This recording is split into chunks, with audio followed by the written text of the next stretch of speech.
पुण्यात महाविकास आघाडी म्हणून लढण्याचे आमचे प्रयत्न शिवसेना उद्धव बाळासाहेब ठाकरे पक्ष राष्ट्रवादी शरदचंद्र पवार पक्ष यांच्याशी आमची चर्चा झाली। अजित पवारांचा मला फोन आला होता।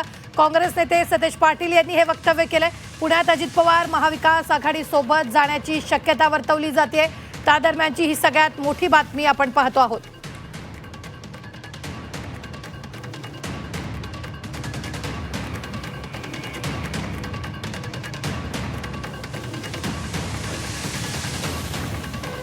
पुण्यामध्ये परवा दिवशी रात्री अजितदादांचा फोन आला होता। हे खरं आहे, तुमच्याकडे बातम्या चालल्या, त्यांचा प्रस्ताव आला होता, यामध्ये दुमत नाही आहे। तो फक्त पुण्यासंदर्भातला होता, कोल्हापूर आणि इचलकरंजी संदर्भातला नाही आहे। परंतु पुण्यात सुद्धा गेले 3 दिवस झालं काँग्रेस पक्ष म्हणून आमच्या तिथल्या प्रमुख लोकांशी चर्चा चालू आहे, प्रदेश अध्यक्षांशी चर्चा चालू आहे। गेले 5-6 दिवस झालं महाविकास आघाडी म्हणूनच पुण्यात लढायचं या दृष्टीनं आमची वाटचाल तिथं चालू आहे। आणि म्हणून शिवसेना असेल, पवारसाहेबांचे राष्ट्रवादी असेल किंवा आमची काँग्रेस असेल, यांच्या 3 बैठका आतापर्यंत झालेल्या आहेत।